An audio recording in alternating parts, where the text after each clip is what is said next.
까지 했죠. 그 다음 분율자입니다. 왜 이게 분율자냐면은 붓이라 그랬는데 이 글자를 많이 쓰는 글자가 우리가 법률률이라고 할 때도 썼고 그 다음에 세울 건자에도 아마 이 글자를 썼을 겁니다. 무슨 뜻이냐면은 이 붓대롱이죠. 하나를 이렇게 쓰면은 뚫을 꼰자가 되지만 붓대롱도 되고 밑에 이제 이렇게 털이 달려 있는 모습이죠. 털이나 아니면은 뭐 옛날에 뭐 대나무를 뭐 이렇게 해서 쓰는 여러 가지 방식이 있었을 텐데 어쨌든 이렇게 해서 만들고 그다음에 손으로 잡아야 되죠. 우리가 한자에서 손으로 잡는다라고 하는 글자는 자 이런 거 그다음에 또 하나가 뭐였더라? 이런 등등의 글자들이 있습니다. 그래서 전부 다가 손으로 잡는다. 돼지의 머리 개자에 해당되는데요. 손으로 이렇게 잡아서 쓴다 이런 개념이에요. 이게 저 붓이 되고요. 이것을 나중에 뭘로 만들었느냐 하면은 대나무로 만들어. 그죠? 대나무로 이렇게 해서 가지를 만들었기 때문에 자루를 만들었기 때문에 이렇게 쓰면은 붓필이라고 쓰고요. 자, 우리가 요즘에 연필이나 만년필 같은 거 그냥 이렇게 잡고 하잖아요. 그죠? 우리 붓이라고 하는 것은 원래가 똑바로 해서 먹물로 이렇게 그리거나 이렇게 했기 때문에 똑바로 간다라는 의미에서 그죠? 똑바로 바르게 세워서 간다라는 의미에서 법률율자입니다. 두인변은 쉬엄쉬엄 갈 착자가 되는 거죠. 이렇게 해서 나가는 것이 되고 똑바로 하면서 천천히 그죠? 천천히 이름하여서 공기 조절해 가면서 아까 이 기간을 조절하면서 세워 나가는 것이 바로 우리가 건축이다라는 거죠. 그냥 세우다라는 세울 건자에 왜 천천히 걸을다라는 길게 걸을인 하는 것은 충분히 시간을 두고 여유롭게 하라 이런 뜻입니다. 뭐든지 속전속결이다 그러면 반드시 문제가 생겨나는 거죠. 그래서 이것도 잘 살펴보시고 그 다음에 고기육자 짐승을 잡아가지고 만드는 고기 덩어리입니다. 아마 고기 결들이 이리저리 있어서 이렇게 쓴 글자가 되고 이 고기를 점이면은 어떤 고기가 되느냐면은 점인고기조라고 해서 쓰는 게 이겁니다. 우리가 보통 도마조라고 하는 건데요. 그 도마라고 하는 것은 원래 제기 그릇이죠. 우리가 옛날에 제기 그릇 여러분 지금도 마찬가지죠. 산적이나 고기 넓게 점인 것은 이런 그저 반듯한 위에다가 이렇게 한 켜 이렇게 쭉 싹 올리는 거죠. 그래서 점인고기 조자에서 또 차자는 싹 올린다라는 뜻이 되고 제가 설명하려고 하는 건 요거입니다. 자, 이 고기는 지금 이렇게 돼 있죠. 이거를 얇게 자르는 거니까 그래서 여기에 이렇게 두껍다라는 두텁게 한 것은 빼내고 요것만 써가지고 점인 모습을 표현한 글자입니다. 그러니까 사람 인자 형태로 써야지 이것을 혹시라도 글자 잘못 써가지고 사길예자 쓰면은 잘못 쓴 글자다. 그거까지 강조하고요. 그 다음에 신하신이라는 글자는 자 이렇게 쓰고 요 밑에를 한꺼번에 이렇게 씁니다. 신하라고 하는 것은요. 지금 글자 보면은 원래 이거 눈을 동그랗게 뜬 글자로 이렇게 표현합니다. 다시 말해서 눈을 크게 뜨고 두루 잘 살핀다 이런 뜻입니다. 신하라고 하는 것은 임금의 명을 대신해서 임금의 명을 받아서 일을 처리하는 그죠 업무를 보는 사람에 해당되기 때문에 명을 잘 받들어서 잘 살펴서 처리해야 된다라는 의미에서 눈을 크게 뜬 모습으로 표현했고요. 그 다음에 달리 또 표현하자면은 자 클 것자에다가 뚫을 꼰 개념으로도 이렇게 표현합니다. 그러니까 크게 뚫어 다시 말해서 그 임금의 명을 받아서 우리 보통 신하 개념이라는 건 낮은 직분을 표현하는 것이 아니라 조정 대신을 표현하는 거죠. 그래서 자 큰 정치를 한다라는 뭐 이런 뜻으로도 보이고요. 그다음 비슷한 글자가 하나가 있는데 자 이 글자입니다. 이 글자는 턱이라는 뜻입니다. 턱리자 기를리 턱이기 때문에 기른다라는 뜻인데요. 계집피자를 쓸 때 요 글자 많이 쓰죠. 원래 요 글자 아니죠.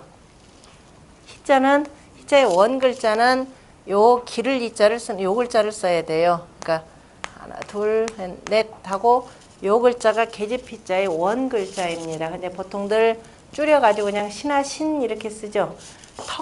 턱이라고 하는 것 주역에 보면은 자 기를 이라고 하는 주역의 괴명이 있는데 왜 그러냐면은 이건 이제 머리에 있는 턱인데요. 턱을 어떻게 표현했냐면은 자 요렇게 표현을 했습니다. 이제 괴는 조금 보이나요? 팔개는 알죠? 위에는 산을 표현했죠. 밑에는 우레꾀를 표현했습니다. 그래서 위에서부터 읽으면 살뇌 이라는 것이고요. 자꾸 이제 익히셔야 됩니다. 산이라고 할 때 산을 우리가 괴명을 뭐라고 하냐면 간이라 그랬죠. 그칠 간자도 지금 나오던가 이게? 여기도 나오네. 예. 기왕이면 설명 다 합니다. 자, 산이라고 하는 것은 그쳐 있다라는 뜻이죠. 그죠. 땅에 붙어 있는 건 다 가만히 있겠지만 특히 또 상은 흙이 이렇게 쌓여서 가만히 있다라는 뜻입니다. 가만히 있는 그칠 간이 되고 또 가만히 있으니까 모든 것이 거기다 뿌리를 내리는 거죠. 뿌리를 내려서 자, 이게 살 수가 있는 것이 바로 요겁니다. 뿌리 근자가 되죠. 그 다음에 또 간이라고 하는 글자를 또 잘 살펴보면은 요거를 굳이 파자한 다음에 해에다가 해 뿌리 일시가 되죠. 다시 말해서 산이라고 하는 건 어두운 속에서 밝은 양기운이 하나 이렇게 올라오는 모습입니다. 다시 말해서 땅 위로 해가 올라오는 모습이기 때문에 간방을 후천팔계 방이도록 어느 방향이라 그랬나요? 간방. 또 다 잊어버렸나요? 잊어버리면 안 돼. 제가 노원구에까지 들어가면서 간방 얘기했잖아요. 우리 노원구에서 보면은 이 새 1월 1일에 뭐 한다 그랬어요? 아침 해맞이 하자. 어디에서? 불암산. 이름도 불암이니까 해맞이를 하는데 왜냐하면은 참 노원구에서 불암산에서 해맞이 하는 건 굉장히 뜻깊은 의미가 있습니다. 우리 노원구를 자 흔히들 뭐라고 하냐면 동북부의 중심인지 아닌지는 참 모르겠는데 하여튼 동북부의 도시죠. 서울에 있는 그죠? 동북부는 변방인데 중심하면은 그 문제가 되겠지만 하여튼 자 동북 간방이죠. 간방이라고 하는 것은 이제 바로 음기운이 완전히 다 가고 여기부터 완전히 이제 양기운이 나오는 때죠. 그래서 동북 간방에 있는 노원구에서 아침 저희 정월에 해맞이를 한다라는 거 굉장히 의미 깊은 겁니다. 그래서 간자는 동북 간이라는 이런 의미도 들어가 있고요. 자, 어쨌든 다 있는데 기본적으로 산은 이렇게 해서 그쳐 있다라는 뜻입니다. 그쳐 있다. 그래서 산 하면 그칠 지 개념으로도 기억을 하셔야 됩니다. 그 다음에 우레라고 하는 것은 이번은 땅 속에서 양이 있는 거죠. 자, 우리가 땅이라고 하는 것은 지금 자, 이렇게 돼 있는데 이 속에서 양이 속에서부터 있으니까 하늘의 양기운을 받아가지고서 밑에서 속에서부터 움직이는 거죠. 우리가 우레라고 할 때 우레는 자 하늘에 치는 천둥 번개 요것뿐이 아니라 뭐예요? 땅 속에서 지진, 움직임. 봄에 해가 그죠? 봄에 따뜻한 기운이 생기면서 땅 속에서 꿈틀꿈틀거리는 모습이에요. 글자도 실제적으로 그렇죠. 여기 우레라고 할 때 하늘에서 번쩍번쩍 하는 게 있나요? 비우자에다가 뭐예요? 밭전자죠. 다시 말해서 봄에 무슨 비? 입춘 우수, 우수비가 내리죠. 우수하면 땅 속에서 깜짝 놀라서 경칩하죠. 그죠? 우수비가 내리면서 땅 속에 그 땅속까지 들어가니까 땅 가운데에서 뭐냐면 꿈틀꿈틀하면서 나온다 이 소리입니다. 벌레뿐만 아니라 씨앗까지. 그죠? 그래서 그래서 우레라고 하는 건 기본적으로 움직인다라는 이런 뜻입니다. 자, 그런데 이걸 가지고 뭐냐면 우리가 아까 턱이라 이렇게 표현했어요. 주역에서는 턱니라고 표현했습니다. 자, 턱이 어떻게 움직이는지 한번 보세요. 아그작 한번 씹어보세요. 아우 해보세요. 위턱이 있고 아래턱이 있죠. 움직이는 게 어느 턱인가요? 아래턱은 움직이죠. 그죠? 위턱은 가만히 있죠. 그대로 이거 표현한 것이 바로 턱. 그래서 이 모양의 턱이라는 겁니다. 요걸 표현한 거죠. 머리에 있으니까 이렇게 표현했죠. 평소에는 닫고 있다가 아래 위로 연결돼 있죠. 꾹 닫고 있다가 필요에 따라서 이제 움직여서 속에 음식물이 들어가면은 이제 씹는다 이런 뜻이 나오는 겁니다. 이게 턱입니다. 턱의 괴상 기가 막히죠. 기가 막혀 모든 이치가 이렇게 주역의 괴상 속에 다 들어가 있는 겁니다. 그래서 그 신하신자하고 턱 이자는 분명하게 구별하셔야 됩니다. 계집피자 그 한자로 쓰시는 분들 요거 많을 겁니다. 원글자는 그럼 여신 그러면 맨날 여자는 누구의 신하만 되는 거예요? 아니 그죠? 아니잖아요. 그죠? 누구의 신하가 그 계집이 아니라는 뜻이 아니라 바로 스스로 여자는 뭐예요? 이게 뭐 계집녀가 이게 뭐라 그랬어요? 자궁이라 그랬잖아요. 그죠? 자궁에서 생명을 기르는 거죠. 턱이라고 하는 것은 음식물을 씹어서 뭐예요? 턱이 있어야만 이거 씹어야만이 내 몸을 기르는 거죠. 그래서 기른다라는 뜻입니다. 그래서 계집피의 계집희라고 하는 것은 그냥 단순히 여자 누구의 뭐 종로로 타는 뭐 이런 여자가 아니다라는 것이 아니라 여자는 뭐예요? 자식을 생명을 기른다 이런 뜻을 바로 담고 있습니다. 잘 기르려면 여자가 임신했을 때도 어떻게 해야 된다? 잘 먹어야 되죠. 그것도 이 속에서 나오네요. 이런 걸 진작에 알았으면 남편한테 확실하게 못 박아둘 텐데, 그죠? 이제 뭐 그 남학생들이 잘 깨닫고 가서 지금이라도 집에 가서 저기 잘해드리면 됩니다. 그 다음에 왜 잘해야 돼요? 내가 말이야 당신이 없었더니 어떻게 되더라? 노망이 나더라. 예전에 이거 한참 공부를 했더니 어느 분이 그러더라. 아 선생님, 남성분이 그런 거예요. 아 선생님 제가 이제 드디어 노망 나는 걸 이제 깨달았습니다. 집에 여자가 없으니까 당연히 노망 나는 건 누구더라? 남자더라. 그래서 더욱더 잘해줘야 되겠다 그러시더라고요. 그 이 정도가 돼야 깨우침이 되겠죠. 우리 선생님 불평 있으신 것 같아. 그 다음에 신하신자가 아까 스스로 자자 했죠. 그러니까 스스로 자자 또 전치사로서 뭐뭐로부터라고 할 때도 이렇게 씁니다. 그러니까 서울부터 부산까지 그러면 자 서울, 그 다음에 지 부산 이렇게 영어로 from to에 해당되는 내용이죠. 그 다음에 지라는 거, 그 다음 아닌 게 아니라 밑에 지자 있네요. 지자는 이를 지입니다. 그러니까 이르다라는 거 어디까지라는 뜻도 되고요. 이 어디 이르다라고 하는 목적지에 도착하기 때문에 지극하다라는 뜻도 들어가 있죠. 그러니까 지극하다, 이르다, 어디까지인데, 자 어디까지냐면은 자 밑에 가보면 흑토자죠. 땅에서부터 하늘에 있는 양 기운을 받아가지고 그 기운이 어디까지 저 위에 있는 하늘 양, 그죠? 양 저 위에까지 가서 뭉쳐 있는 모습이 바로 지에 해당됩니다. 그래서 지라고 하는 것은 우리가 여기 상으로서 24절기에서도 여우의 양 기운이 지극한 것이죠. 그러니까 이거는 뭐냐면은 하 지점이 바로 여기에 해당되고 기운이 지극한 곳이니까 겨울이 지극한 거죠. 동지가 되는 거죠. 하지 동지라고 할 때 바로 지. 그래서 지극하다. 여러분 이르다, 까지다. 이거는 이제 그때 문장 속에 들어가서 보시면 되고 그 지에다가 이거는 그러니까 자동사가 되겠죠. 우리 그 뜻글자인 한자는 상황에 따라서 그냥 자동사, 타동사 뭐 등등 그때마다 그 해석을 하면 되는데 특별히 이런 경우는 자동사가 되고요. 이르게 하다라고 할 때는 치로 씁니다. 그러니까 이르게 하다라는 칠복자를 쓰죠. 그래서 이르도록 그 힘쓰게 하는 것 할 때는 이렇게 그 써야 되고요. 아까 절구구자 설명드렸고 그 다음에 혀설자, 혀설이라고 하는 건 자 혓바닥 입에 붙어 있어서 그죠? 뭐 필요에 따라서 그 나와서 뭐 이렇게 뭐 얘기도 하고 먹기도 할 수 있는 혓바닥 개념으로 어쨌든 입안에 붙어 있는 그 기능으로서 표현된 글자로 보시면 돼요. 그 다음에 글자는 어기어질 천인데요. 자, 이 글자는 우리가 순임금 순 할 때도 이렇게 쓰죠. 원래 순임금 순은 무궁화 순자입니다. 이 글자가 무궁화 순은 무궁화 꽃이 어떻게 피는지 혹시 아시나요? 나무들 이렇게 관찰할 때 보면은 나무의 특질들 여러 가지 볼 때 어긋나기 또 마주나기 뭐 이런 거 있죠. 뭐 돌려나기 뭐 이렇게 되는데 바로 어긋나는 모습을 표현할까. 무궁화 꽃이 어긋나서 이렇게 꽃핀다라는 거 표현한 글자입니다.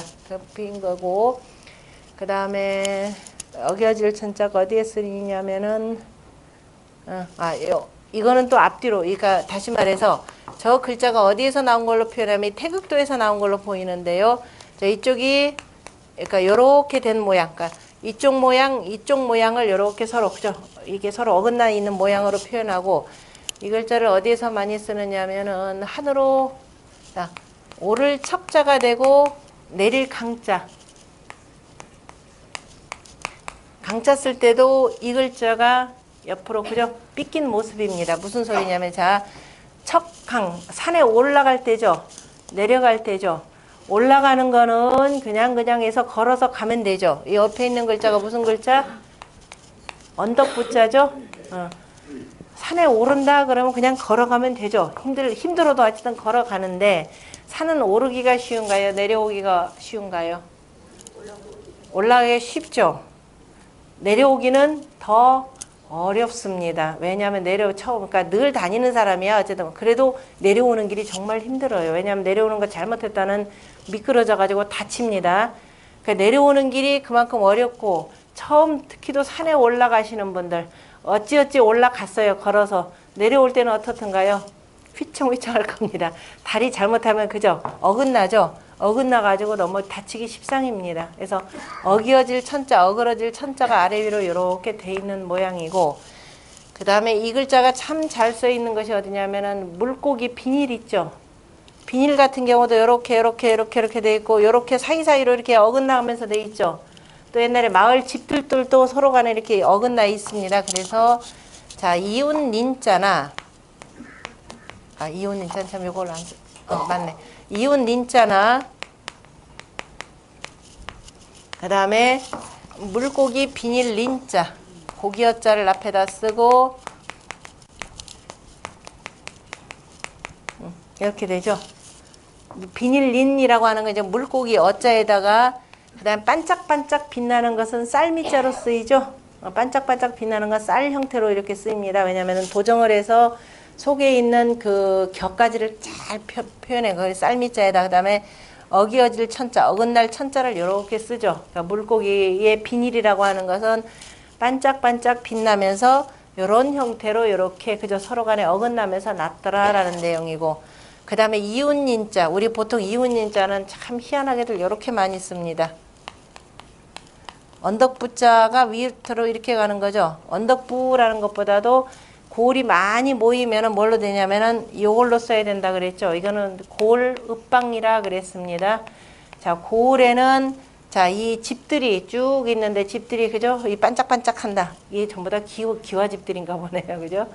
어쨌든 자, 이 마을들이 집들이 이리저리 섞여져 있는 모습을 표현한 것이 바로 요 글자입니다. 그래서 어긋났다라는 거 꼭 틀렸다라는 의미보다도 서로 간에 이렇게 좀 어긋나게 배치되어 있는 모습을 표현한 글자고요. 그 다음에 배주자. 배주는 이거는 무슨 배냐면은 자, 우리가 방주라는 게 있다 그랬죠. 성경에 나오는 노아의 방주라는 말은 바로 배라는 뜻인데요. 그럼 방은 무슨 배고 배주자는 무슨 배냐? 방이라는 건 뜻 쓰임새가 굉장히 많다 그랬습니다. 우리가 알고 있는 방은 방향방, 방소방, 그죠? 그 다음에 또 네모방, 그죠? 모방자, 네모라는 것도 네모니까 반듯하다 그래서 방정하다라고 할 때도 쓰이고, 그런데 중요한 거 하나는 빼뜨렸어요. 방이라고 할 때 왜 그럼 방이 방향이 왜 방자를 이걸로 쓰느냐라는 것. 왜? 이제 여기서 막혀요. 여기서 막히는데, 자, 왜 이 글자가 아무리 봐도 방향을 나타내는 글자 아니잖아요. 이 글자는 어떻게 되느냐? 그냥 이렇게 해서 가는 거. 이게 머리니까 돼지 머리 두 자가 되는 거죠. 머리로 해서 앞서서 나간다 이런 뜻입니다. 무슨 점? 이 글자의 원 글자가 면 떼배라는 뜻이라 그랬죠. 떼배 또는 뭐 뗏목. 중국의 그 작년에 무이산, 올 초였거나 무이산에 갔더니 무이산 주변에 쫙 가는데 그 얘네들 떼배를 띄우더라고요. 이때 얘네들 떼배는 뭐냐면은 대나무 엮어가지고 대나무 엮어 썼죠. 대나무로 엮어가지고 여기다 쭉 해놓고 이제 의자 이제 요즘 사람들에서 의자도 하나 만들어 놓고 이거 그대로 이렇게 휘저어서 대나무로 해서 이제 휘저으면서 갔는데 바로 이 배예요. 사람이 타고 옮겨 다니면은 배가 되고 저 위에서 상류에서 저기 나무를 벌목해서 하류로 보내면은 그죠? 뗏목이 되고, 그러니까 뗏목은 사람이 타는 것이 아니라 그냥 그 쉽게 운반하기 위해서 그대로 물로 흘러내리는 것이 되고, 사람이 타고 이용을 하면은 그죠? 이거 뭐 대나무로 엮었건 통나무로 엮으면은 그 다음에 그것이 뭐냐면 떼배가 되는 겁니다. 그럼 떼배 모양이 어떻게 생겼어요? 네모나잖아요, 그죠? 네모났기 때문에 이것을 바로 뭐냐? 이 모양을 그대로 본뜬 게 바로 이거예요. 이게 선수가 있잖아요. 그죠? 배 선수가 있으니까 앞으로 나가면 이렇게 가는 것이 돼요. 모양이 네모나니까 이런 형태로 이렇게 표현을 한 겁니다. 그래서 요 모양을 따라서 모가 났다. 네모나다. 그 대신에 배라고 하는 것은 물길을 따라서 내려가기도 하고 노를 저어서 물길을 거슬러 올라가기도 하고, 그래서 어느 곳을 향하여 라는 뜻이 나오죠. 그래서 방향할 때 바로 이걸 씁니다. 그러니까 방향이라고 하는 것은 본래가 떼배가 어느 곳을 향하여서 가느냐 이겁니다. 그래서 방향할 때 방이 되고요. 그 다음에 그래서 이거는 떼배가 되고 이거는 무슨 배 그러면은 이제 됐겠죠. 이것은 무슨 배? 예, 큰 통나무를 그냥 가운데 파가지고 파서 그 다음에 어떻게 돼? 양쪽에 사람들이 뭐예요? 노를 저어서 역시 가야 되는 거니까 방향이잖아요. 그죠? 이것도 방향 이렇게 해서 이거는 통나무 배 이렇게 됩니다. 이제 나중에 훗날에 배들이라라고 하는 것은 이런 식으로 해서 만들어가지고 여기다가 뭐 선을 이렇게 하든 뭐 하든 그죠? 여러 가지 형태를 두는 거죠. 다음 배주자. 그런데 이제 저 배주자하고 하나 이제 우리가 붓으로 해서 배주자하고 그 다음에 달월자하고 자 고기육자 같은 경우는 나중에 붓으로 쓰일 때는 전부 다 달월자 형태로도 쓰인다 그랬죠. 그래서 이제 상황에 따라 지금의 이제 배주월 개념이 많이 없어지긴 했는데 때로는 배주월자다 아니면은 그 다음에 달월자다 아니면 육달월이라 이렇게 표현하기도 합니다. 왜냐면 이게 배주자가 되고 이거는 그대로 달월 그 다음에 고기육자니까 육달월 이렇게 표현 고기육이니까 이게 붓으로 들어갔을 때 이를테면은 이런 경우에 어디에 해당될까요? 생각나고 그 다음에 여기 들어가는 게 생각나는 게 제 이름밖에 없네요. 이게 만윤자인데요. 대이을륜 또는 만윤자인데 요 안에 있는 요 글자는 육달월이라고 표현합니다. 고기육자. 다시 말해서 만지다라고 하는 것은 이제 어진 사람인이죠. 어진 사람이 작을 여자. 어린 사람들을 그죠? 육이니까 어린 몸이 되겠죠. 어린 사람들을 이렇게 이끌어 나간다라는 이런 의미에서 맞이라는 뜻으로 쓰이는 글자고요. 그래서 이때는 육달월이라고 표현합니다. 우리가 고기 장부라고 쓸 때 쓰이는 오장육부라고 할 때 장부 다 이거죠. 장부라고 할 때 바로 이때가 바로 고기육. 이래서 이런 경우를 뭐냐면 육달월이라고 표현합니다. 다시 말해서 본래 이 글자는 고기육자인데 붓으로 쓰일 때는 달월자처럼 쓰여서 육달월 이렇게 그 별칭을 부르고요. 달월자는 뭐 굳이 설명할 필요 없고 뭐 밝을 명자 얘기 들어가 있고 그 다음에 복종한다. 이를테면 이 글자는 참 복잡한데 자, 이 글자를 뭐라고 표현하냐. 이 글자도 참 많이 쓰이죠. 이 글자에 쓰는 방법이 요렇게도 쓰이고 또는 여기 뒤에다가 약자를 하나 쓰기도 하고 그죠? 이렇게 되면 뭐예요? 내복 약. 또 무슨 글자가 나오냐면은 자 복종하는 게 나오죠.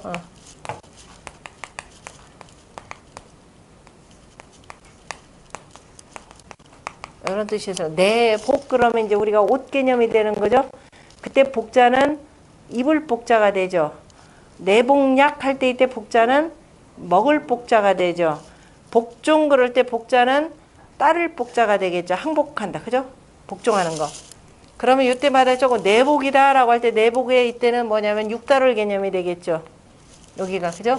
그때는 육달월 개념. 역시 내복약 할 때도 육달월 개념이 되겠죠. 복종 그럴 때는 육달월도 내 몸이 복종한다라고 해서 몸 개념 육달월 개념도 되지만 또 한편으로는 뭐예요? 배선장 그죠? 배선장의 명을 따라서 간다라는 배주월 개념으로도 이렇게 표현합니다. 자 무슨 소리냐면은 이 글자를 잘 보면은 병부절 뒤에 보면은 병부절자에다가 또 자가 되는 거죠. 다시 병부절이라고 하는 것은 뭐예요? 무릎 꿇을 절자죠. 그러니까 무릎 꿇고 그 무릎 꿇고 그것을 헤아린다, 따른다 이런 뜻이 들어갑니다. 그러니까 복종한다라고 할 때는 배를 움직여서 갈 때는 누구의 말을 들어서 선장의 말을 듣고서 그에 따라서 복종한다 이런 뜻으로 들어가고요. 그 다음에 내복이다라고 하는 것은 내 몸에다가 그죠? 옷을 입어서 안쪽에 옷을 입어서 내 몸을 따뜻하게 보호한다라는 이런 뜻이 들어갑니다. 역시 약을 먹어서 몸을 다스린다라는 의미에서 복자 개념으로 씁니다. 어쨌든 요 세 개는 붓으로 쓸 때는 이렇게 쓰는데 이것도 이제 공부하다 보니까 또 유식하게 또 표현해야 되겠죠. 세 개의 공통점이 있죠. 왜 그러면 하필이면 세 개를 왜 같이 요 하나의 붓으로 만들어 쓸까? 배. 채우고 비우고 하죠. 손님을 채웠다가 저쪽에다 다 비워놓고 내리고 또 다시 태워서 채웠다가 가고 그 다음에 또 달이라고 하는 건 또 어때요? 차고 비고 그 다음에 살이라고 하는 것도 빠지고 찌고. 자, 그러면 요거를 통틀어서 좀 유식하게 또 표현하면 뭐라 그래요? 가득 차는 거. 영. 가득 차면 또 그 다음에 뭐예요? 비워지고 영허. 그 다음에 또 뭐 줄어들면은 그죠? 불어나고. 요 세 가지는 다 뭐가 있더라? 영허 소식의 이치가 있기 때문에 같이 붓으로서 다룰자로 그죠? 다 통틀어서 쓰이기도 하는구나 까지를 알아야 이제 좀 공부가 좀 이제 근사하게 됐구나 이렇게 될 겁니다. 굳이 이거 몰라도 되죠? 아까처럼 그저 차고 빠지고 이렇게 설명해도 돼요. 굳이 그다음 이제 자꾸 공부하다 보면 자연스럽게 이게 붙는 거죠. 자, 인생사 다 어떻더라? 영어 소식에 이치가 있는 거죠. 잘 나갈 때 너무 좋아하지 말고 잘못됐다고 해도 너무 슬퍼하지 말고 다 인생사 그런 것이다 라고 해서 담담하게 받아들이면은 그다지 그게 그렇게 그저 슬프고 화날 일도 없을 겁니다. 너무 지나치게 요렇게 된다고 해서 저기 뭐 속상해 하면은 그저 두루 주변이 다 불편한 관계가 될 겁니다. 자, 그 다음에 아까 그칠간도 설명드렸고 그칠간, 동북간 또 뭐예요? 산간, 뭐 산간이라기보다는 이제 그때는 주역의 괴명 이렇게 아마 나올 겁니다. 주역의 괴명 가운데서 이제 산을 표현하는 날이고요. 그 다음에 빛색자, 빛색이라라고 하는 건 원래 이제 이거 뱀파자로 보고요. 뱀이 그 꼬리로 교미한다 이런 뜻으로도 씁니다. 그러니까 그 뱀이 꼬리로 교미할 때, 뱀이 이제 그 교미할 때, 짐승들이 교미할 때가 가장 아름다울 때가 되는 거죠. 특히 봄에 가장 아름다운 그 모습으로 표현한 내용이고요. 그 다음에 풀초라고 할 때 풀초자. 자, 요 풀초자는 이미 쌍날철 있을 때 공부를 했을 겁니다. 자, 이 아까 그 우레꾀라고 하는 것, 우레꾀라고 할 때 우레꾀는 자, 실은 땅 속에서 순음으로 된 이 땅 속에서 땅 속으로 양기운이 하나가 들어와서 땅 속에서 꿈틀꿈틀 거리는 거죠.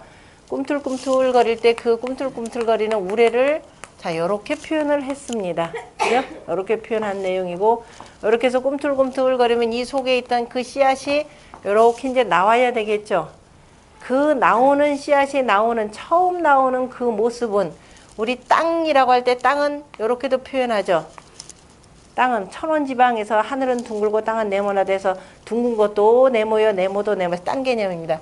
이 속에 있던 땅 씨앗이 싹이 싹 트는 걸 뭐라 그래요? 싹을 그랬죠. 자, 밭에서 먼저 자, 이 양기운이 이렇게 들어오면 탁 하고 이게 씨앗이 불어나서 터져야 되죠. 단단한 갑옷 같은. 타져서 갑옷 같은 것이 탁 터지는 것이 바로 글자가 요 글자죠. 여러분들이 아는 갑옷갑. 갑옷이 아니라 으뜸갑자죠. 정확한 으뜸갑이라고 하는 것은 바로 저기 따뜻한 해 양기운을 받아가지고 씨앗이 탁 하고 터지는 모습입니다. 이것을 뭐라고 하냐면 조금 더 어려운 말로 하면은 갑탁이라 이렇게 표현해요. 갑 하면은 그 다음에 요때 싹의 모양이라고 하는 것은 얼마나 힘들겠어요. 그죠? 이 단단한 씨앗을 탁 하고 나오니까 뾰족하게 하얗게 나오죠. 그리고 나서 봤더니 어때요? 또 위에 흙이 이렇게 쌓여 있죠. 사방팔방으로. 그렇죠? 이 약한 요 뿌리가 하나가 나와가지고 이걸 다 뚫고 나가야 됩니다. 어마어마한 일이죠. 어떻게 해야 돼요? 그러면은 뿌리가 어떻게 되겠어요? 너무 무거우니까 곡직이라고 표현했죠. 이렇게 되겠죠. 트위스트 춤을 춥니다. 이게 무슨 글자다? 이제 새을 하시는 분 없을 겁니다. 새는 이거 없죠. 새라는 글자에 새 주자나 새 주자만 이건 싹을 하셔야 됩니다. 그죠? 싹을. 그래서 갑이 우선이고 을이 두 번째입니다. 갑을 되는 거죠. 병정 이렇게 나오고. 그게 싹을입니다. 그래서 갑을 되는데 자, 땅에서 그래서 처음 요거 싹이 이렇게 뾰족하게 나오는 모습이 있을 거 아니에요, 있죠? 그거를 글자로 또 만들었습니다. 땅의 문이 열려야 되겠죠? 이만큼, 그죠? 이렇게 열려야 되고, 그러니까 요거 이만큼 열리겠죠? 이게 이제 밀고 나오면은 씨앗이 이게 힘이 생겨가지고 점점 밀고 나오면은 힘이 생기니까 땅의 문이 열릴 것이고, 그래서 싹의 모양을 이렇게 표현한 글자가 있죠. 바로 이 글자가 바로 뭐냐면은 잘 쓰면은 무슨 글자예요? 처음 둔이죠. 처음 나오는 거. 처음 둔이에요. 근데 처음 나오는데 이 과정이 어때요? 굉장히 어렵죠. 그 어린 싹이 이렇게까지나 그래서 어려울 둔. 어려우니까 어떻게 해야 되겠어요? 좀 그 자리에 좀 쉬어야 되겠죠. 그래서 군대가 주둔하는 것. 그죠? 상황을 정찰하기 위해서 주둔한다. 이렇게 나오는 겁니다. 이제 이 정도만 되면은 됐죠. 비가 적당히 잘 내려주고 누가 밟지만 않으면 이제 쭉쭉 자랄 수 있습니다. 이제 완전히 땅의 문 제껴버리죠. 그리고 싹이 쭉 올라올 겁니다. 그 쭉 올라온 싹이 바로 이거죠. 이게 무슨 글자? 하나, 둘, 세 번째 삼획에서 공부 다 했어요. 뭐라고요? 쌍날철. 싹 난 거잖아, 이제. 그죠? 쌍날철자입니다. 싹이 딱 하나만 나든가요? 두 개 났죠? 이 정도가 돼야 비로소 뭐라고 한다? 풀이라고 하는 것은 못 우어서 나는 거니까. 그죠? 풀초자가 되죠. 선생님, 초두가 있는데요. 그죠? 여러분들 초두라고 하는 초두는 뭐예요? 글자 속에 나오는 글자의 그죠? 부수의 명칭이라 그랬죠. 이 초라는 다시 말해 풀초라고 하는 이 글자가 그죠? 풀초라고 하는 이 글자가 다른 글자 속에 들어가서 다른 여러 가지 그 부수하고 부분 여러 가지 모양들하고 섞이는데 대체로 글자의 제일 머리에 가면 어떤 모양으로? 이 모양으로. 그래서 풀초자가 글자의 머리에, 그죠? 머리에 가 있는 모양이다. 이렇게 됩니다. 그죠? 이 풀초자의 머리에 있어서가 아니라, 그죠? 왜냐면은, 자, 우리가 감출장이라고 할 때도 아까 덮는 거죠? 무지 목매하다라고 할 때도, 자, 목매할 때도 뭐냐면 위에 풀초자죠? 풀초자인데, 글자의 꼭대기에 있어서 이걸 뭐라고 한다? 초두하더라. 그럼 원글자를 알아야 되는데, 원글자를 여지껏 모르고 살았죠? 여기서 공부할 때까지는, 그죠? 이게 두 개를 쓰면 풀초자가 되고 하나를 쓰면 뭐가 되고 쌍날철자가 되고 그럼 풀은 더 많은데요 선생님 이렇게 되면 뭐가 돼요 이거는 네 개가 있으면 우거질 망자입니다. 이 우거질 망자는 홀로는 잘 안 쓰고 자 이것도 풀초를 쓰니까 이렇게 쓰죠. 밑에는 또 이렇게 씁니다. 풀이 막 우거져서 자라면 이 속에 짐승이 뛰어다녀도 안 보이죠. 그래서 속에다가 개견자 딱 씁니다. 우거질 망자로 이렇게 씁니다. 됐죠? 여기는 지금 마치 미스물림 내지는 뭐 들공처럼 생긴 실은 초두자를 이렇게 쓴 겁니다. 똑같이 쓰면 글자가 모양이 미우니까 약간 이제 변형시켜서 쓴 모양입니다. 그러니까 초두만 알고, 그죠? 그동안엔 초두만 알고 쌍날철이 뭔지 본래 글자가 뭔지를 모르면은 그동안 공부 헛것한 거죠. 뿐만 아니라 무엇도 모르면은 갑자도 모르고 을자도 몰랐기 때문에 이게 뭔지를 모른 거죠. 이제 쭉 공부를 해봤더니 아 그렇구나 됐죠? 아 그렇구나 했으면 그 다음에 뭐 해야 되겠어요? 이제 들어가서 써먹으셔야 됩니다. 이걸 응용해서 이제 써먹는 것은 이제 여러분들의 몫이 되는 것이 되고 갑, 을, 둔 얼마나 쉬워요, 그죠? 이렇게 쉽고 이렇게 쉬운 건데 글자를 오히려 그냥 외우라 그랬으니까 굉장히 우리가 실은 어리석고 어렵게 공부만 해온 것이다 라고 보셔야 됩니다. 이런 거 진작에 알았으면 어렸을 때 말이야 시간 나는데 애를 데리고서 얼마든지 공부시켰을 텐데 그죠? 글자 싹 나는 거 보면서 야 이거 글자 좀 한번 만들어 보자 라고 했으면은 뜻글자에 얼마나 도사들이 됐겠어요. 굉장히 또 철학적이 됐을 텐데. 자, 그 다음에 범호자입니다. 범호라고 할 때 우리가 흔히들 뭘 쓰느냐면은 갑자기 이상하다. 범호자를 어떻게 썼죠? 아, 이렇게 참 걸터 앉았다라고 하는 그 어진 사람 인자로 해서 이렇게 쓰는데요. 범호라고 할 때 위에 것만 범호자입니다. 이게 위에 거를 범호라고 쓰고 실제적으로 이제 범이다라고 표현할 때는 이렇게 해서 이제 백수의 가장 우두머리라는 어진 사람인이라는 뜻인데 우두머리 또는 걸터 앉았다라는 개념으로 해서 안석교의 개념으로도 봅니다. 그러니까 범이 이렇게 앉아 있으면은 이제 세상이 조용해지죠. 그래서 빌허자 에 보면은 이렇게 썼습니다. 범호자가 이렇게 들어가 있죠. 이거는 언덕구자의 변형입니다. 다시 말해서 호랑이가 저 위에 산 위에서 딱 서서 어흥 하고 소리를 내면은 어때요? 세상이 쥐죽은 듯이 조용해지기 때문에 빌허자를 이렇게 썼어요. 그러니까 이때도 빈 것이 비어 있다라는 것이 아니라 많이 있는데 쥐죽은 듯이 고요하다라고 할 때 공허 개념이죠. 자, 우리가 공허 개념을 보시면은 한 단어를 이렇게 씁니다. 빌공자, 빌허자예요. 그럼 물어보죠. 빈 게 뭡니까? 빈 게 뭐예요? 머리 빈 것도 빈 거요. 마음이 빈 것도 빈 거요. 그런데 두 개는 천양지 차죠. 머리가 빈 거는 상대할 가치가 없고 마음이 빈 사람은 어떻게 돼요? 따를만 하죠. 이 차이가 어마어마한 차이입니다. 자, 공이라고 할 때 빌공자, 빌허자가 있어요. 이 빈 거는 뭐고 이 빈 거는 뭐냐 물어보면 어떻게 대답할 거예요? 이제 머리하고 마음에 때 거기다 빗대려고요. 이제 글자를 공부해서 파자할 줄 알아야 되죠.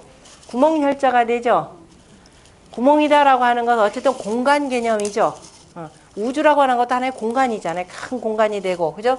그래 저 위에서부터 아래까지 그 사이가 텅 비었다 이 소리입니다. 그러니까 공할 때 우리가 공허하다라는 말도 있고 허공 개념이 있죠. 공허하다 그러면 마음이 뭔가 뻥 뚫린 듯한 것이 되고 허공 그러면은 그야말로 저 허공을 표현하는데 그 둘 다가 빌공 빌었다란 말이에요. 그죠? 이제 요거를 설명해야 되죠. 그래서 이 공이라고 하는 것은 공간적 개념이 되겠죠. 이거는 공간적 개념이고 이 허자는 뭘까요? 다 있기는 있는데 쥐죽은 듯이 조용한 거. 모든 물질들이 아주 조용하게 있는 것을 허라 이걸 표현하죠. 왜 같이 붙여 쓰느냐 하면은 공간이라고 하는 것은 아무것도 없죠. 아무것도 없기 때문에 뭐하다? 쥐죽은 듯이 공허하다. 그래서 하늘을 뭐라면 허공 개념으로 표현을 하고 그러니까 하늘이라거나 아무것도 없기 때문에 지극히 고요한 공간이다. 그래서 허공이라고 표현하죠. 그런데 내 마음은 허공이 아니라 어떻게 된다? 내 마음은 공허하다. 이렇게 표현하죠. 그러면 속의 마음이라는 것이 뻥 뚫려서 그죠? 아무것도 없는 것 같더라 이렇게 표현하는 겁니다. 똑같은 한자인데 어떻게 쓰느냐에 따라서 그럴 때는 정확하게 요 개념을 아셔야 되는 거죠. 그러니까 한자는 나 개념이 없다가 아니라 이미 뜻글자이기 때문에 속에 개념 정리가 다 돼 있는 거입니다. 그래서 이걸 잘 보셔야 되고요. 그래, 그 다음에 또 하나 더 설명드릴 거. 그러면은 자, 왜 범우자를 이렇게 썼느냐라는 게 중요하겠죠. 자, 범이라고 하는 것이요. 자, 범을 이게 호랑이가 생긴 모습이 이렇게 생겼어요. 좀 희한하죠. 호랑이가 이렇게 생겼나요? 아무리 봐도 호랑이 닮은 모습 하나도 없네요. 그죠? 양이다, 소나 뭐 이런 건 자기 모양들을 닮았는데 자, 호랑이라고 하는 것은 자, 백수의 우두머리가 되죠. 백수의 우두머리가 되고 그 다음에 호랑이 그러면 생각나는 모양이 뭐예요? 호피. 그죠? 무늬가 굉장히 화려하죠. 여기 무늬가 있나요? 무늬 한번 보세요. 자, 공부한 내용 가운데에서 그래서 이제 이게 뜻글자라고 하고 모든 공부라고 하는 것은 뭐가 아니냐 개통학습이라는 거죠. 처음에 요 개념이 정립이 돼 있어야 되는 거죠. 자, 우리가 동선 뭐죠? 오행으로 표현 목화 토 금 수가 되는 거죠. 동방 8개 기억나시나요?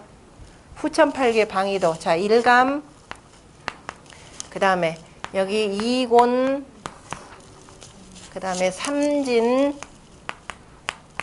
사손 가운데 오중 그 다음에 육건 칠태 그죠? 그 다음에 팔간 구리 이렇게 돼 있죠. 자, 1 2 3 4 한자로 표현합시다. 3 2 그 다음에 4 가운데 5, 오용십자기죠. 5, 그 다음에 6건, 그 다음에 7태, 8간, 9리 이렇게 표현했었죠. 자, 서쪽이라고 하는 것도 우리가 여기다 뭘 공부했었냐면 동방 청목이었죠. 남방 이화, 그 다음에 서방 뭐라고 그랬나요? 이화. 그럼 뭐가 되기는 택이 되는 거죠. 자, 이쪽이 뭐냐면 연목계가 되죠. 연목계이기도 하고, 그 다음에 연목계의 괴명은 태라 그랬죠. 태라 그랬고, 그 다음에 짐승으로 표현하자면 자, 요렇게 된 거니까 뿔이 요렇게 돼 있는, 그죠? 그대로 양개념이라고도 했죠. 그래서 우리가 미국이라고 할 때 미국을 굳이 그냥 밉다고 어떤 사람들은 저쪽에서는 다 쌀미자라고 하는데 원래 쌀의 나라가 아니잖아요. 그죠? 우리가 미라고 할 속에는 뭐냐면 서쪽의 큰 나라다. 이렇게 보고서는 그냥 미국 해주라 이 소리죠. 외교관계도 좋잖아요. 그죠? 듣기도 좋고. 자, 이렇게 써주고, 그 다음에 또 이 속에는 또 우리가 그 동서남북의 칠수들이 있다 그랬는데 아직 거기까지 공부 안 했나요? 그래서 동쪽에 있는 각항저방 신미기라고 하는 7개의 대표적인 별들을 엮으면은 뭐가 되느냐? 용의 모습이라 그래서 동쪽을 상징하는 그 짐승을 뭐라자면 동방청룡 이렇게 표현을 했습니다. 그 다음에 남방이다 그러면은 뭐예요? 남방이다 그러면은 규류이며 필자산 말고 저기 그다음에 각항저방신 규류이며 그다음에 남방 칠수를 쭉 합치면은 자 뭐냐면은 그 새의 모양이 나와요. 그래서 색깔을 붉은 색깔을 해가지고 주하고 작이라 이렇게 표현을 합니다. 주작이라 표현하고요. 그 다음에 서쪽은 규류이며 필자삼 해가지고 백호가 되는 겁니다. 서방의 색깔이 가을이 되면은 다 탈색이 되니까 흰색이라라고 표현했고 그 7개의 별을 바로 합치면은 바로 그 사령신 가운데 백호에 해당되고요. 북쪽은 두녀 위실벽 해가지고 나중에 천자문 시간 다시 공부할 겁니다. 합치면은 바로 뭐냐면은 거북이 모양이 나오는 거죠. 그래서 검은 색깔이다라고 했고 그 다음에 현무라고 표현합니다. 딱딱한 모습이 되기 때문에 그래서 무라는 개념으로 이렇게 표현을 해요. 그런데 자 백호라고 이렇게 여기다 해서 애초에 호랑이다라고 하는 것을 후천팔계 방위상으로 백호라고 하는데요. 서방 칠태에 7이라는 개념이 나오죠. 그 다음에 청룡이다라고 할 때는 3이라는 것이 글자 여기 들어가 있을 겁니다. 그래서 3하고 7 개념이라고 하는 것이 무슨 의미가 되냐면은 이게 조금 어렵게 나오는 건데 자 옛날에 그 책력이라고 하는 것은 우리가 항상 태양력을 중심으로 한다 그랬죠. 태양력을 중심으로 하는데 어쩔 수 없이 날짜를 알아야 되니까 우리가 늘 매일 관찰하기 쉬운 달을 보고서는 날짜를 기본적으로 만들었다 그랬습니다. 그러다 보니까 태양력과 태음력의 차이가 있어서 자 적어도 몇 년에 한 번씩 윤달을 둬야 돼요. 최소한 3년에 한 번씩 둬야 되죠. 5년이 되면 벌써 2번이 되고 8년이 되면은 3번이 됩니다. 그래서 우리가 왜 기본적으로 웬만큼 생선에 쓰는 것이 8세 그러니까 처음에 시작은 3으로 표현하자면 3윤법으로 시작을 해서 그죠? 3윤법이 가장 기본이 되고 그러니까 3윤법이다라고 하는 것은 3년에 한 번씩 뭐를 둔다? 윤달을 두는 방법입니다. 자, 이걸 시작으로 해서 가장 완성된 역법이 뭐냐면은 19세 7윤법이에요. 19년에 몇 번 둔다? 7번의 윤달을 두는 방법입니다. 이것이 가장 완벽한 윤달 계산법입니다. 그러니까 생성의 원리가 되는 거죠. 3윤법으로 시작해서 바로 7윤법으로 완성이 된다라는 생성의 원리가 글자 속에 이른바 용과 호 속에 담겨져 있고 또 하나 호라고 하는 것은 범이라고 하는 것은 털갈이를 하죠. 그래서 주역에 보면은 주역에 크게 바뀐다라고 하는 택화 혁괴가 있습니다. 자, 혁괴에 보면 두 가지 말이 있는데요. 대인호변이라는 말이 있고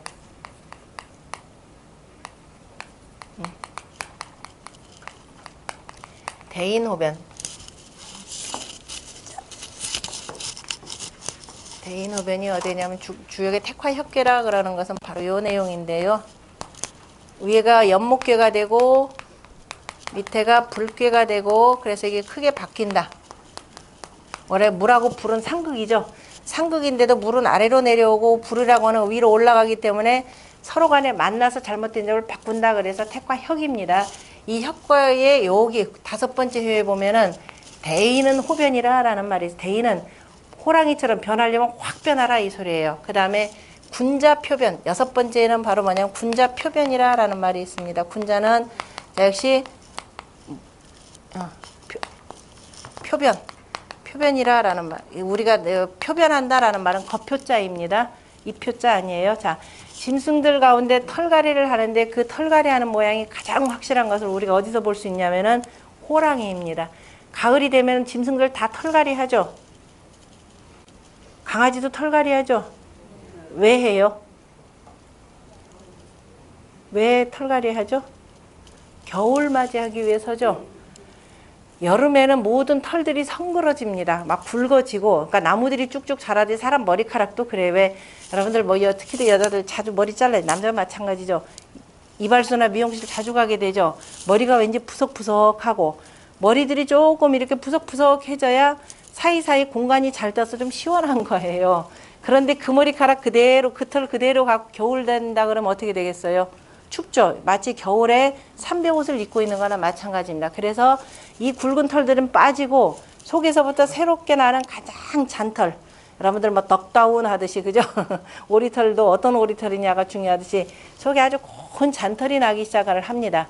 그러면서 여름에 색이 바래고 했던 것들이 깨끗하게 바뀌어요. 그래서 이제 모든 짐승들 가운데 가장 확실하게 무늬가 선명하게 드러나는 것이 바로 표범하고 호랑이가 되는 겁니다. 그래서 이제 군자는 바뀌려면은 처음부터 속부터 깨끗하게 다 바뀌어라 그래서 대인은 호변이라 라고 표현했고, 군자는 마치 뭐 호랑이보다는 조금 덜하지만 등치도 좀 작기는 하지만은 군자는 표변해야 된다. 바뀌려면은 확실하게 바뀌어야지 찔끔찔끔 개혁한다 뭐 이러지 말라 이런 뜻입니다. 그래서 호변이다 표변이다 라고 할 때 그래서 칠이라고 하는 말 속에는 뭐가 들어간다?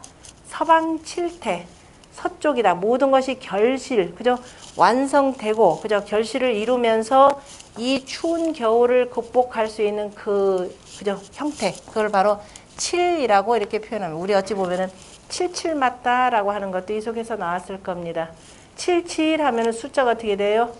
77에 49죠. 주역의 49번째 개가 바로 택화 혁계입니다. 그러니까 칠칠 맞다 그러면 사람이 똑바로 하지 못하면 결국은 뭐예요? 저 혁명 세력에 의해서 무너진다 이런 뜻으로 아마 쓰이는 글자일 겁니다. 그래서 범이라라고 하는 것은 그래서 바뀔 때 확 바뀌는 전복이다라는 건 때를 맞춰 이런 뜻이 되겠죠. 그래서 때를 맞춰서 확 변하는 범이다라는 대단히 철학적인 의미가 들어가 있는 글자입니다.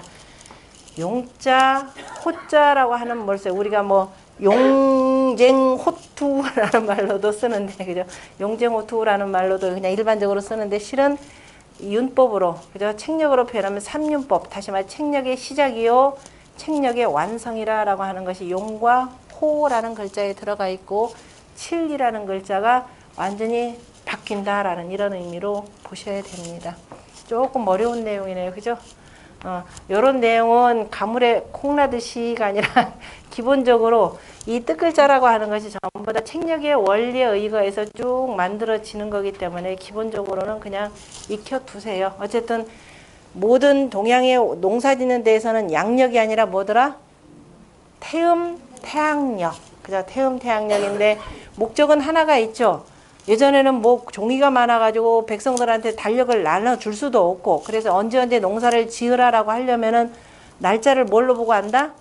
달을 보고 알아야 된다 그랬습니다. 그래서 열심히 달이 변하는 모양을 보고 오늘이 며칠인가 알아두라 그랬죠. 열심히 하고 계신가요? 이 하시는 분이네요. 그래서 열심히 달 잘 관찰하다 봐. 지금 오늘이 며칠이겠구나. 그럼 나중에 오히려 음력이 훨씬 여러분들한테 편한 그 책력이라는 걸 알 수가 있을 겁니다. 자, 오늘은 여기까지 했고요. 마지막이 조금 어려운 내용이 돼서 그러는데 어차피 익히셔야 됩니다. 이 내용은 글자 속에 곳곳에 나타나기 때문에.